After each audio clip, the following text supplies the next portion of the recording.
You're watching TAG TV.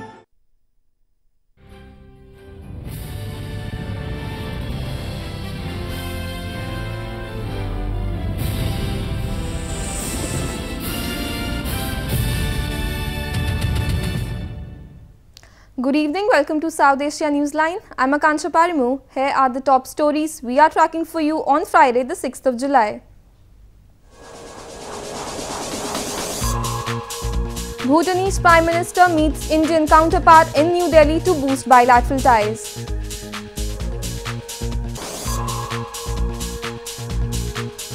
Pakistan's ousted Premier Nawaz Sharif sentenced to 10 years in prison.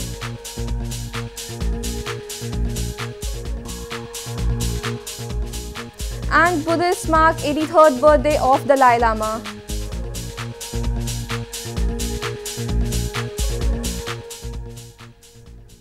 And now for all the details. Bhutanese Prime Minister Tshering Tobgay met his Indian counterpart Narendra Modi in Indian capital New Delhi on Friday.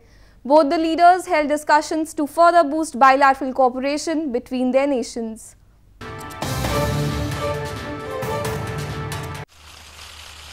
Bhutanese Prime Minister Tshering Tobgay on Friday met his Indian counterpart Narendra Modi in New Delhi. Both the leaders held delegation-level talks to further strengthen cooperation in development partnership. The details of the meeting were, however, not immediately known. The Bhutanese leader, who is on a 3-day visit to India, met India's Foreign Minister Sushma Swaraj on Thursday. The two leaders held discussions on taking the relationship between their countries to new heights during the Golden Jubilee year of establishment of diplomatic ties. Diplomatic relations between India and Bhutan were established in 1968 and have been sustained by regular high-level visits and dialogues between the two. India is Bhutan's largest trading partner. In news from Pakistan, Pakistan's ousted Premier Nawaz Sharif was sentenced to 10 years in prison on Friday in the Avonfield Properties reference, while his daughter Maryam Nawaz was sentenced to 7 years. An accountability court in Islamabad had started hearing the corruption case filed by the National Accountability Bureau against the Sharif family in September. Pakistan's former Prime Minister Nawaz Sharif was sentenced to 10 years in prison on Friday in the Avonfield Properties reference, while his daughter Maryam Nawaz was sentenced to 7 years. Meanwhile, Sharif's son-in-law, retired Captain Mohammad Safdar, was given a 1-year sentence. The former Prime Minister and his daughter were not present in the country during the hearing on Friday, citing his wife Begum Kulsoom's ill health. Sharif and his family members have been facing a total of 3 corruption references, accused of money laundering, tax evasion, and hiding offshore assets. An accountability court in Islamabad had started hearing the cases filed by the National Accountability Bureau or NAB in September. Sharif, Maryam and Safdar were indicted in the Avonfield Properties case in October 2017.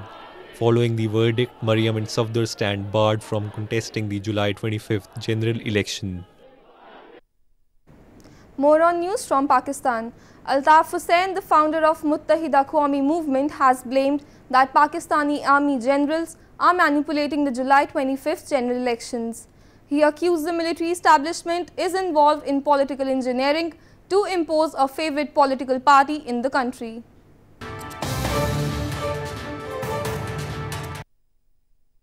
Muttahida Qawmi Movement or MQM founder Altaf Hussain has criticized the Pakistani army for its devious plans in manipulating the general elections slated to be held on July 25th.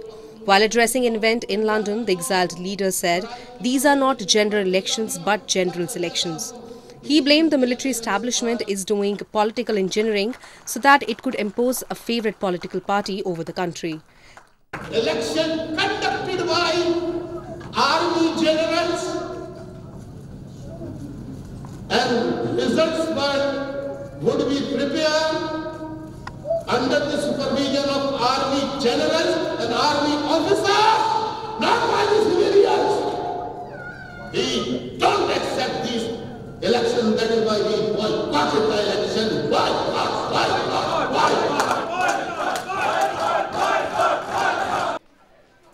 Election time is always tense in Pakistan, which has been ruled by the military for almost half of the 70 years since independence. There's always remains a fear that the election is being engineered by the Pakistan's much-feared military and intelligence agencies, along with some of the senior civil servants and judges. The military has repeatedly denied that it interferes in modern-day politics. In news from Afghanistan, the peace convoy holding sit-in protest for peace amid conflict in Afghanistan has sent a letter to American people calling them for help to end the war in their country. The peace activists have held a sit-in protest outside the US Embassy for the past 10 days and now plan to move to the Russian Embassy.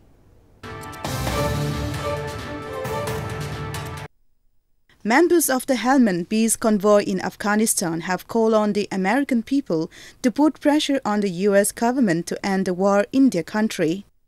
The peace activists said in a letter to Americans that they are calling for help as part of their peace efforts. The convoy has also decided to form a committee with the support of the people to visit the areas under Taliban control in order to encourage them to join the peace process. د یونمال دفتر څخه را شروع شوه او دا د امریکا د سفارت مخ ته اوس را رسیدلی یو چې له دې وروسته به سبا انشاءالله د روسیې د سفارت مخ ته ولاړ سو. Among the key demands of activists are sealing a permanent ceasefire among the warring parties, specifying an address for peace talks and establishment of a peaceful government based on Islamic values. The activists have held a sit-in protest outside the US Embassy for the past 10 days and will now move to the Russian Embassy. The convoy first began its protest in Afghanistan's Helmand province. Moving on to news from Nepal, the Indian Embassy in Kathmandu has confirmed that the evacuation of the pilgrims of Kailash Mansarovar pilgrimage in Nepal is almost over and that everything is in total control. On Thursday, the Foreign Ministry announced that 883 stranded pilgrims were evacuated from Simikot to Surkhet and Nepalganj in the last 3 days. A number of pilgrims were stranded in parts of Nepal following a heavy downpour in the last few days. The annual Hindu pilgrimage of Kailash Mansarovar is undertaken each year between June and September, with thousands of devotees taking part in the treacherous route that crosses territorial boundaries of India, China and Nepal.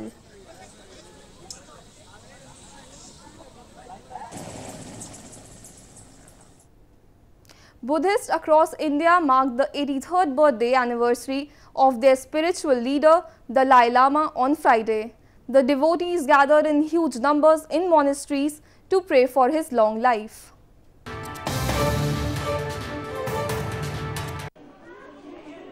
Buddhists across India celebrated the 83rd birthday of their spiritual leader, the 14th Dalai Lama, on Friday.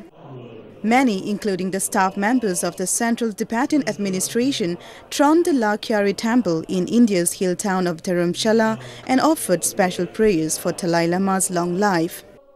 The 14th Dalai Lama of Tibet was born on July 6 in 1935 in a small farming village of Thakstar in northeastern Tibet.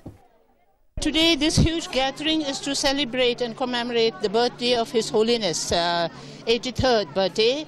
And it's the most special day of every peace-loving nation, not only for the Tibetans. Meanwhile, similar scenes were witnessed in India's northeastern Siliguri city, where Buddhists offered special prayers on the occasion and celebrated their spiritual leader's birthday by cutting a cake. The Dalai Lama is revered as living God by his followers. His sermons on ethics, non-violence, peace and religious harmony have made him one of the 20th century's most revered spiritual leaders. India is on the path of becoming a hub of medical tourism, with specialized doctors, low-cost treatment and e-medical visa facilities. It has become one of the most preferred medical tourism destinations in Asia.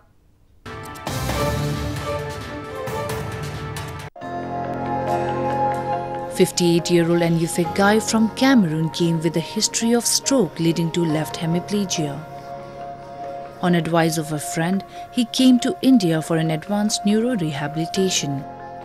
The first time I go out of my country for treatment, it is good everything is good. The equipment, the doctors are professional. Technologically advanced hospitals, specialized doctors, low-cost treatments and e-medical visa facilities have contributed to help India become one of the fastest-growing medical tourism destinations in Asia.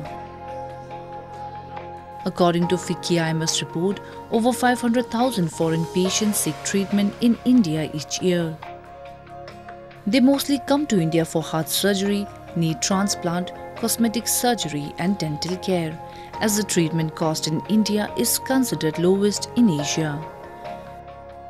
Patients who come in from the Western world, where you have an NHS kind of model, for example in the UK, there is a lot of waiting period. So we find that in patients from UK, from the Canadian agencies as well, that they have to wait a long time. So they tend to come for that. Secondly, a large number of countries don't have the kind of services that we can provide because they don't have the infrastructure for this thing. India currently has around 18% of the global medical tourism's market. In an estimate, it can be a $9 billion worth US medical tourism destination by having 20% global market share by 2020. A large number of patients in India come from South Asia, Africa and CIS countries. All the NABH approved hospitals have now put up their charges and the list and all the facilities which they are giving. It is visible on the website. So it's a very transparent thing. Any patient who is coming to India can go on that site and understand what are the kind of facilities being offered at what price. So they can choose where to go and how to go. And we also have certain facilitation counters set up at the major airports like Mumbai, Delhi, Bangalore, Chennai, etc. to help those people who are coming for medical tourism. Dr. Naresh Trehan is a world-renowned cardiovascular and cardiothoracic surgeon who has over 48,000 successful open heart surgeries to his credit. After practicing for 20 years in New York, he returned to India. If you take South Asia, we have Bangladesh, we have Nepal, we have Pakistan, we have Sri Lanka, Maldives, all these places. Progressively, India has moved up the scale to become totally international in some of the institutions. Whereas Bangladesh has some which are mid-level, good care now happening there. Nepal, so is Pakistan, so is. So we are still offering the highest end of care in this whole region, first in the South Asia. Then you look at all of Middle East, you look at Africa, you look at Southeast Asia, and you look at CIS countries. We are the hub for that.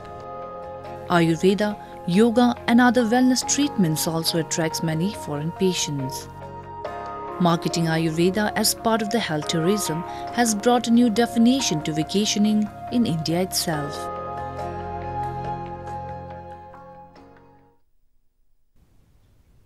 Well, that's the way it was in South Asia this evening. Before we conclude the top stories once again. Bhutanese Prime Minister meets Indian counterpart in New Delhi to boost bilateral ties.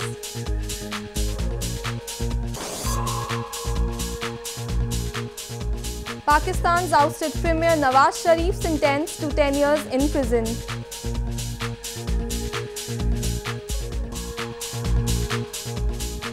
And Buddhists mark 83rd birthday of Dalai Lama.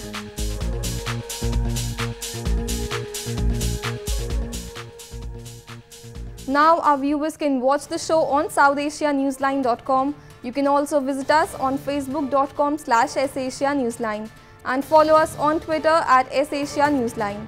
That's all in tonight's edition. We will see you same time next week. Have a great weekend. Good night.